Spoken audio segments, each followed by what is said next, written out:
19절 여호와께서 유다와 함께 계셨으므로 그가 산지 주민을 쫓아내었으나 골짜기의 주민들은 철병거가 있으므로 그들을 쫓아내지 못하였으며 34절 아모리 족속이 단 자손을 산지로 몰아넣고 골짜기에 내려오기를 용납하지 아니하였으며. 오늘부터 우리는 이제 사사기를 묵상하게 됩니다. 우리가 여호수아의 말씀을 묵상할 때는 뭔가 이렇게 가나안 땅을 정복하고 그리고 무언가가 우리에게 있어서 하나님의 백성들이 승리하는 내용을 묵상하면서 무언가가 참 즐겁고 그리고 무언가가 될 것 같은 그런 마음을 이제 가지게 됩니다. 우리는 어제 여호수아의 말씀을 마지막으로 묵상하면서 여호수아가 이스라엘 백성들에게 계속해서 약속하게 하고 다짐을 받는 모습을 보게 됩니다. 그 내용은 너희는 이제 이방신들을 물리치고 오직 이제 우리 여호와 하나님만을 사랑하고 그를 따르라라는 내용이었죠. 그래서 당연히 그들은 거기에 약속을 한다고 했고 그에 맞는 증인이 있고 또 증거를 세우기도 했습니다. 이제 그 다음입니다. 사사기 기간에 이제 그들에게는 어떤 일이 일어나는지 우리는 함께 살펴보게 됩니다. 오늘 함께 말씀을 보기를 원하는데요. 우리 1절을 보면은요. 이렇게 시작합니다. 여호수아가 죽은 후에 이스라엘 자손이 여호와께 여쭈어 이르되 우리 가운데 누가 먼저 올라가서 가나안 족속과 싸우리까? 우리는 1절을 보면서 한 가지 생각을 할 수 있는 게 있습니다. 뭐냐면요. 첫 번째는 지도자가 없습니다. 그러니까 예전에는 모세가 있었고 그 다음에는 여호수아가 있었습니다. 그런데 지금 사사기에 들어오자마자 어떤 일이 일어나냐면은 지도자가 보이지 않죠. 하지만 그래도 굉장히 긍정적입니다. 왜냐하면 여호와께 여쭈었다라는 겁니다. 그래서 가나안 족속과 싸우기 위해 누가 먼저 올라가죠? 라고 이렇게 물어보니까 2절에 하나님은 답합니다. 유다가 올라갈지니라. 보라, 내가 이 땅을 그의 손에 넘겨 주었노라라고 얘기를 하죠. 주었노라는 미래형이 아닙니다. 현재 진행형도 아닙니다. 과거입니다. 이들은 아직 전쟁을 하기도 전에 하나님은 뭐라고 얘기를 하냐면 유다가 올라가 이미 너희가 이겼어 라고 그렇게 말씀하고 계신 것이죠. 그래서 3절을 보면은 유다가 그의 형제 시몬에게 이르되 내가 제비 뽑아 얻은 땅이 나와 함께 올라가서 가나안 족속과 싸우자. 그리하면 나도 네가 제비 뽑아 얻은 땅에 함께 가리라 하니 이에 시몬이 그와 함께 가니라 라고 됩니다. 이 부분을 보면은 좀 이상한 부분이 있습니다. 뭐냐면 그냥 3절만 보면은요. 유다는 시몬과 가깝습니다. 그리고 그들은 서로 돕습니다. 그러니까 유다가 가야 될 곳에 시몬이 함께 가고 또 시몬이 가야 될 곳에 누가 함께 가요? 유다가 함께 갑니다. 그래서 서로 돕는 느낌을 보여준다라는 거죠. 그런데 사실은 그렇지 않습니다. 사실은 하나님은 누구 보고 가라 그랬냐면은 유다 보고 가라고 합니다. 그런데 지금 이 이스라엘 백성들은 사사기 시작하자마자 하나님 말씀으로부터 벗어나는 모습을 보입니다. 하나님은 유다에게 가라 그랬는데 유다가 혼자 가기가 그러니까 시몬을 꼬셔서 같이 가게 된다는 거죠. 그래도 하나님의 말씀은 이루어집니다. 유다가 일어나서 이제 가나안 족속과 브리스 족속을 상대로 전쟁을 하게 되는데 승리하게 되고 그 왕이었던 아도니 베색을 잡게 됩니다. 그래서 그를 잡아서 그의 엄지손가락과 엄지발가락을 자르게 되는데 이것은 그 당시에 있어서 굉장히 그냥 일상적인 그런 이제 모습이었고 엄지손가락과 엄지발가락을 자른다는 것은 무기를 들지 못하는 것과 걷지 못하는 것을 상징하는데 이것은 결국 굴욕과 수치를 나타낸다라는 것을 보여주고 있는 겁니다. 그리고 이제 시간이 지나서 또 유다가 헤브론에 거주하는 가나안 족속을 쳐서 이제 세세와 아히만과 달메를 죽이고 또 헤브론의 본 이름은 기럇 아르바였다라고 이렇게 얘기를 합니다. 그리고 또 이제 전쟁을 하게 됩니다. 여기에 갈렙이 등장하는데요. 12절을 보면은 갈렙이 말하기를 이 기럇 세베를 쳐서 그것을 점령하는 자에게는 내 딸 악사를 아내로 준다고 그렇게 얘기를 하죠. 그래서 갈렙의 아우 그나스의 아들인 온니엘이 그것을 점령하였으므로 갈렙의 딸이었던 악사를 받게 됩니다. 뿐만 아니라 이 악사를 통하여서 이제 밭과 샘까지 얻게 되는 것이죠. 그렇게 이제 전쟁에서 승리한 것 같았는데 이제 우리가 집중적으로 봐야 될 것이 19절부터입니다. 19절을 보면은 여호와께서 유다와 함께 계셨으므로 하나님이 그들과 함께 계셨습니다. 그런데 그가 산지 주민을 쫓아내었으나 골짜기의 주민들은 철병거가 있으므로 그들을 쫓아내지 못했다라고 합니다. 그러니까 지금 이제 이스라엘 백성들은 이 전쟁을 할 때에 무기가 그렇게 뛰어나지 않았습니다. 그런데 이 가나안 족속에게는 뭐가 있었냐면은 철병거라는 게 있었던 것이죠. 그래서 그들이 전쟁을 할 때에 산지 주민은 쫓아냈습니다. 그런데 이 골짜기의 주민들은 철병거가 있는 것을 보고 그들을 쫓아내지 못하게 됩니다. 그런데 놀라운 것은 그들은 누구와 함께 있었냐면은 여호와가 함께 있었다라는 것이죠. 그런데도 그들은 철병거를 보자마자 그들을 쫓아내지 못하게 됩니다. 이제 21절을 보면은 베냐민 자손이 등장합니다. 베냐민 자손은 여부스 족속을 쫓아내지 못합니다. 그리고 여부스 족속이 베냐민 자손과 함께 예루살렘에 거주했다라고 얘기를 하죠. 우리가 여호수아를 보면은 분명히 모두 다 쫓아내라고 얘기를 하는데 쫓아내지 못해서 그들과 거주하는 모습을 보이게 됩니다. 그리고 27절을 보면은 므낫세가 나오는데 이 므낫세도 이제 27절을 보면은 쫓아내지 못했다라고 얘기를 하고 가나안 족속이 결심하고 그 땅에 거주했다라고 얘기를 합니다. 나중에 이제 이스라엘이 강성한 후에 가나안 족속에게 노역을 시켰지만 다 쫓아내지는 않았다라는 것이죠. 에브라임이 나옵니다. 29절 보면은 에브라임도 가나안 족속을 쫓아내지 못했다라고 합니다. 스불론도 30절 보면은 스불론은 기드론 주민과 나할롤 주민을 쫓아내지 못했다라고 하면서 그들 중에 거주하면서 노역을 했다라고 얘기합니다. 그리고 31절에 아셀이 쫓아내지 못했고 32절도 아셀이 쫓아내지 못했다라고 합니다. 33절 보면은 납달리는 벳세메스 주민과 벳아난 주민을 쫓아내지 못했다라고 얘기를 하면서 지금 이 사사기 1장에는 쫓아내지 못했다라는 이야기가 8번이나 등장을 하게 됩니다. 지금 이것이 이제 하나님과 함께하지만 그들이 가지고 있었던 철병거가 있고 그들이 갖고 있는 무기가 있고 그들이 가지고 있는 상황 때문에 쫓아내지 못했다라고 얘기를 하죠. 근데 놀라운 것은 34절입니다. 34절을 보면은요. 아모리 족속이 단 자손을 산지로 몰아넣고 골짜기에 내려오기를 용납하지 아니하였으며라고 얘기를 합니다. 이스라엘 백성들은 하나님과 함께 가나안 땅을 정복하기 위해 들어왔습니다. 그런데 그들이 하나님과 함께 한다라고 얘기를 했지만 그들의 상황과 이제 그들의 어떤 이 가지고 있는 무기들을 보면서 그들을 쫓아내지 못하게 되니까 오히려 단자손은 아모리 족속이 그들을 산지로 몰아넣어 버립니다. 그리고 그들이 골짜기에 내려오기를 용납하지 아니했다라고 얘기를 하는 거죠. 그러면서 이제 35절과 36절을 보면은 이 나중에 요셉의 가문의 힘이 강성함에 아모리 족속이 마침내는 노역을 했지만 결국은 이제 그들이 이스라엘 백성들과 함께 거주하게 됐다라고 하면서 사사기 1장은 마무리가 됩니다. 주 안에 사랑하는 성도 여러분, 우리는 이제 어제 여호수아의 이야기를 보면서 한 가지가 뭐가 있었냐면은 여호수아가 그들에게 이야기할 때 너희 중에 있는 너희 가운데에 있는 이방의 우상들을 물리치라라는 얘기를 듣게 됩니다. 그리고 하나님을 마음으로 사랑하고 의지하라는 이야기를 들었습니다. 근데 사사기에 오자마자 우리는 어떤 장면을 보게 되냐면 처음의 시작은 하나님께 여쭙지만 하나님의 말씀에 그대로 순종하지 아니하고 인간이 볼 때에 괜찮은 방법을 선택하게 됩니다.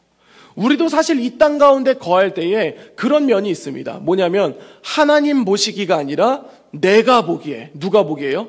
내가 보기에 괜찮은 것을 선택하는 모습을 보여주게 됩니다. 그럴 때에 이 유다와 시므온 같은 경우는 뭔가 좋아 보였겠죠. 뭔가 형제 지파들끼리 돕고 도와서 우리가 이방 민족을 이제 몰아냈다라고 생각할 수 있지만 결국 그들은 하나님이 함께함에도 불구하고 철병거를 보자마자 쫓아내지 못했다라고 얘기를 합니다. 이것은 우리로 볼 때에 우리는 매 주일마다 하나님의 말씀을 듣습니다. 그리고 우리는 일상으로 돌아갑니다. 일상에 돌아갈 때에 우리는 현실이라는 벽을 맞이합니다. 학교에 가든지 학원에 가든지 그 다음에 직장에 가든지 그 다음에 사회로 나아가든지 우리가 하나님의 자녀로 살지 못하게 만드는 철병거를 보게 됩니다. 그래서 그 철병거를 보면서 내가 교회에 와서는 하나님의 자녀로 살지만 세상에 나아가서는 그렇지 못하게 되는 장면들이 우리 안에 지속적으로 일어나게 된다는 것이죠. 그런데 그것이 한 번 일어나는 것이 아니라 계속해서 반복하게 됩니다. 계속 오늘 본문에 나왔던 것처럼 쫓아내지 못함에 그러면서 어떤 본문은 가나안 족속과 그들이 함께 거주했다라고 얘기를 하고 또 어떤 부분을 보면은 이스라엘이 강성해져서 그들에게 노역을 시켰다라고 얘기를 합니다. 여기서 또 다시 한번 우리는 어떤 걸 볼 수 있냐면 인간이 보기에 좋은 장면들이 나옵니다. 누구나 굳은 일을 하고 싶지는 않습니다. 그러면서 굳은 일은 하고 싶지 않기 때문에 우리가 오히려 가나안 땅에 있는 사람들을 쫓아내는 것이 아니라 그들을 오히려 노역으로 삼았다는 것은 하나님의 백성이 이들보다 강하다는 것을 보여주는 거 아니야? 라고 생각을 한다는 것이죠. 그러면 우리는 그거를 보면서 그럴 수 있지 않을까? 라고 생각을 한다는 겁니다. 그런데 사실 그것은 그 순간에는 뭔가 이스라엘이 강한 것 같지만 영원한 강자는 없습니다. 시간이 지나면 힘이 약해지고 그것은 역전될 수 있다라는 것이죠. 그 결과 하나님의 말씀에 순종하지 아니하고 쫓아내지 못함에 그 결과 34절을 맞이하게 되는 거죠. 오히려 쫓아내야 했었던 그 대상 아모리 족속이 단 자손을 하나님의 자손이었던 단 자손을 산지로 몰아넣고 골짜기에 내려오기를 용납하지 아니하였다라는 겁니다. 이것은 뭘 말하는 걸까요? 하나님 말씀에 순종하지 않았던 이스라엘 백성들이 오히려 이방 민족에게 먹혔다라는 것을 얘기를 합니다. 이것은 우리에게 뭐를 얘기할 수 있냐면 우리가 하나님과 함께하고 있음에도 불구하고 우리가 예수 그리스도를 믿음으로 말미암아 성령 하나님이 우리와 함께함에도 불구하고 우리가 세상에 나아가서 어떻게 하는 거예요? 철병거를 맞이할 때마다 그들을 두려워하면서 어떠한 상황들을 맞이할 때마다 그것을 두려워하면서 쫓아내지 아니했을 때에 결국은 우리가 세상한테 먹힌다라는 겁니다. 그리고 우리는 얘기하죠. 세상은 두렵습니다. 세상은 어렵습니다. 그리고 교회 와서 그렇게 다 같이 패배자들이 모여서 뭐라고 얘기를 하냐면 세상에서 말씀대로 살기 어렵지. 맞아. 그러면서 어느 순간 우리는 세상을 지배하고 세상을 정복하고 세상 가운데 복음을 전하는 하나님 나라의 자녀들이 아니라 세상을 두려워하고 세상에게 먹히고 껍데기만 그리스도인으로 남아있는 우리의 모습이 될지도 모른다라는 것이죠. 주 안에 사랑하는 성도 여러분, 우리 가운데 각자의 상황이 다릅니다. 우리 가운데 각자의 입장이 다릅니다. 그것은 우리 각자 나름의 우리를 두렵게 만드는 철병거가 있다라는 것입니다. 그 철병거를 우리는 어떻게 하겠습니까? 하나님이 함께하고 있음에도 불구하고 그 철병거가 두려워서 쫓아내지 아니하겠습니까? 우리가 이제 사사기를 계속해서 묵상하겠지만 이것을 시작으로 이스라엘은 영적으로 가장 최악의 시기를 맞이하게 됩니다. 그런데 우리가 이것을 역전시켰을 때에 우리는 하나님 나라를 확장하는 역사를 가져오게 될 것입니다. 이제 오늘 하루가 시작됩니다. 우리에게 있는 모든 상황들 가운데에 철병거를 보며 두려워하는 것이 아니라 하나님이 함께한다는 것에 대한 확신을 가지고 우리의 삶 가운데에 놓여져 있는 여러 가지의 상황들을 우리 주 예수 그리스도 이름으로 담대히 물리쳐서 하나님 나라를 확장하는 우리 재건부평교회 모든 성도들이 될 수 있기를 우리 주 예수 그리스도 이름으로 간절히 축원드립니다. 기도하겠습니다. 이제 오늘 받은 말씀으로 함께 기도하겠습니다. 철병거라는 상황 앞에 불순종을 택한 이스라엘을 보며 우리도 상황 앞에 무너지진 않는지 돌아보게 하소서. 작은 불순종이 결국은 나를 집어삼키고 하나님이 주신 은혜도 있게 한다는 사실을 기억하며 바르게 서게 하소서.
이제 개인의 기도 제목을 가지고 하나님 앞에 기도하시기 바랍니다.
수고하셨습니다. 오늘도 하나님의 인도하심 가운데 승리의 하루를 보내시는 우리 재건부평교회 모든 성도님들이 되시기를 주님의 이름으로 축복합니다.